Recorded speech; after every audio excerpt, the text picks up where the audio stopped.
Suntem în continuare în zona de hidroterapie. Tratamentul următor care vi-l prezint și vi recomand sunt băile alternante de față. Acest tratament este foarte eficient pentru tot ce ține de congestie nazală, senzația aia când nu mai poți să mai respiri, sau rinoree, deja curg lumânările, curge nasul, pentru sinuzite maxilare, sinuzite frontale, fie că e vorba de sinuzită acută, fie că e vorba de sinuzită cronică, alte alergii. Materiale necesare de care avem nevoie pentru acest tratament, foarte, foarte simplu și la îndemâna fiecăruia. 2 lighene medii, unul în care avem apă caldă, undeva la 40-42 de grade Celsius, iar în celălalt apă rece, câteva cuburi de gheață. Aici avem nevoie de sare. Acum folosim la pachet, dar e foarte bună sarea de bucătărie, clorură de sodiu, o mână bună de sare care vom introduce-o în apă caldă. Introducem această sare, în apă rece nu e cazul, acolo introducem gheața. Această sare are o culoare frumoasă, turcoaz. Așa, introducem 2 pliculețe, astea undeva echivalează cu o mână bună de sare. Așa, și introducem gheața în apă rece. Mai avem nevoie de un alt recipient cu apă fierbinte, pentru că va trebui să mai completăm și, bineînțeles, o cană cu care vom completa și avem nevoie de șervețele împachetate frumos sau neîmpachetate, hârtie igienică, pentru că după fiecare schimbare, după cele 30 de secunde care le va petrece în apă rece, îți va sufla nasul și apoi reintroduce din nou fața în apă caldă pentru 3-4 minute. Cu acestea fiind zise, mai avem nevoie de un prosop care la final să își poată șterge fața. Avem nevoie de pacient. Da, un lucru foarte important era să-l uităm și este aici în fața noastră, este vorba de cel mai important obiect de aici. Pipă de scafandru amator sau tubuleț de scafandru. Acest tubuleț se găsește cam la orice magazin sportiv, la Decathlon, nu fac reclamă la nimeni, de obicei nu costă foarte mult, pentru că e nevoie să respire pe undeva. Acest tubuleț o să-l introducă în gură, între dinți și buză și apoi poate să stea foarte comod în apă caldă. Cu astea fiind zise, avem nevoie de pacient. Invităm pe pacientul nostru. Bine ai venit din nou, Ovidiu. Da? Vom continua tratamentele hidroterapeutice. Te rog să iei această pipă de scafandru amator. Vă rog să filmați cum își introduce încă o dată, dacă se poate. Da? Deci introducem acest tubuleț între dinți și buză. Încearcă să respiri, pensează-ți puțin nasul. Tot la materiale vă rog să mai adăugăm și un cronometru, un ceas cu cronometru. Este în regulă? Apa verifică dacă este bună, da? Cu mâna ta te rog ca să omogenizezi sarea. Eu nu-mi introduc pentru că el o să-și introducă fața acolo. Bun, te rog să introduci fața.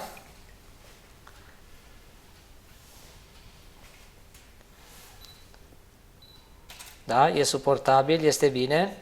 În momentul acesta dau start cronometrului, am fixat cronometrul la 3 minute și nu uităm să invităm prezența Marelui Medic, nu uităm că Dumnezeu este Cel care vindecă. Tată din ceruri, te rog și de această dată pentru Ovidiu, ca acest tratament să-i decongestioneze zona nazală, unde a avut probleme zilele anterioare.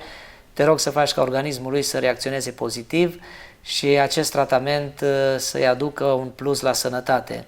Îți mulțumim că la tine sunt soluții pentru vindecare, de aceea te binecuvântăm și te lăudăm pe Tatăl, Fiul și Duhul Sfânt. Amin. Totul este bine? Da? El îmi confirmă, îmi oferă feedback cu ce poate, cu mâna, cu degetul. Felul ăsta știu că e totul bine, e în regulă, lucrurile sunt sub control. Mai avem aproape 2 minute, Ovidiu, deci e bine, reziști bine.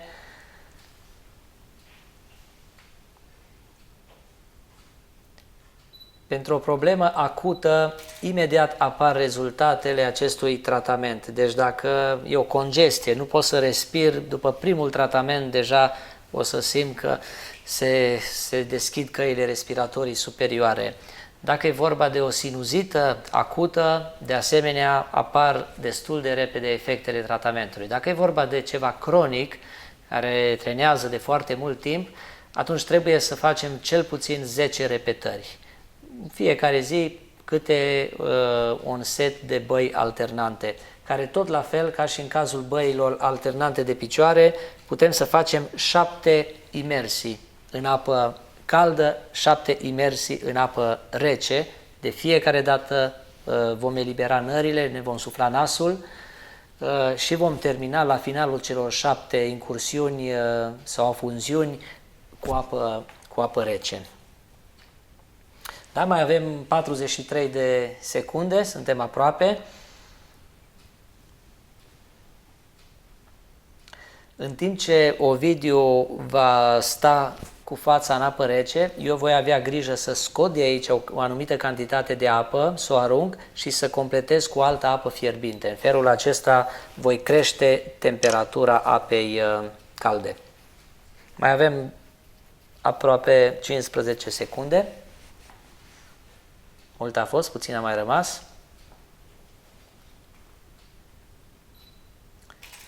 Da? 6, 5, 4, 3, 2, 1, 0. Te rog să intri în apă rece, cu față, cu tot, acum, acolo, da, fără timp intermediar, te rog. Eu îi dau start cronometrului pentru 30 de secunde și între timp eu voi completa. Mai ai 20 de secunde, te rog să mai reziști.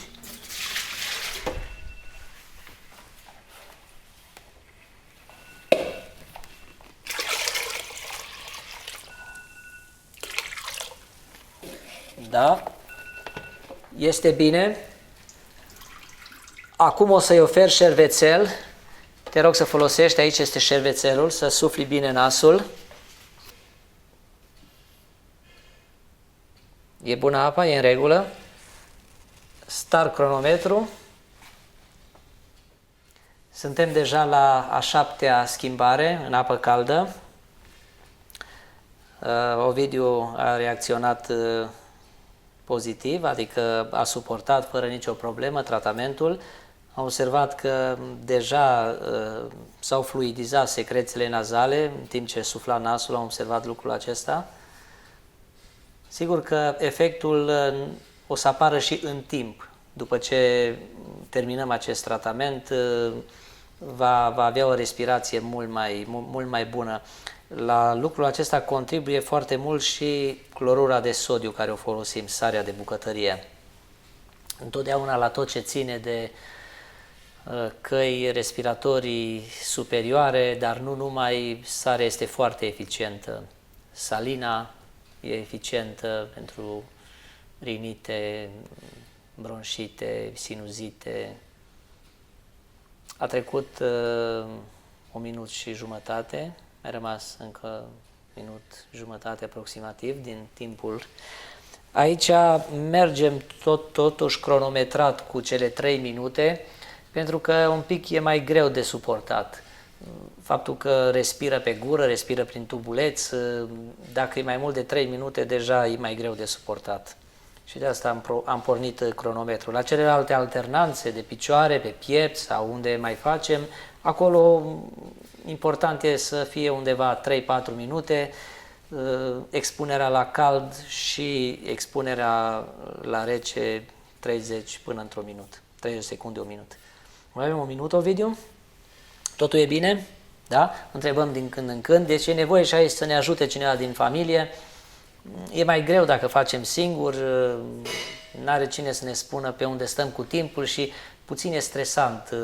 Creează pentru anumite persoane și o senzație de claustrofobie dacă stai acolo și nu știi ce se întâmplă în jur, nu știi timpul care a trecut din cele 3 minute. Deci e nevoie de o persoană dragă care să ne acompanieze.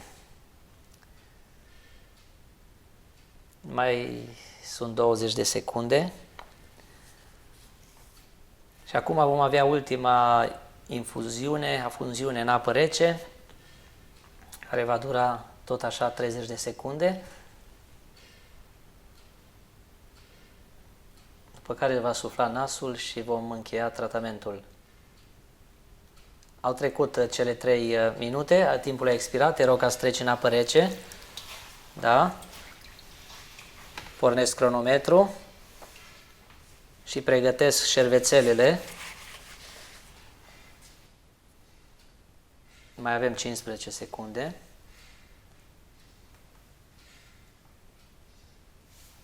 Zece. 5, 4, 3, 2, 1. Este suficient. Poftim șervețele. Poți să lași acolo. Da? Deci se și aude cum s-au fluidizat secrețiile, pentru că își poate sufla nasul. Înainte, dacă era un... Așa cum ultima dată îi oferim prosopul, care se va șterge.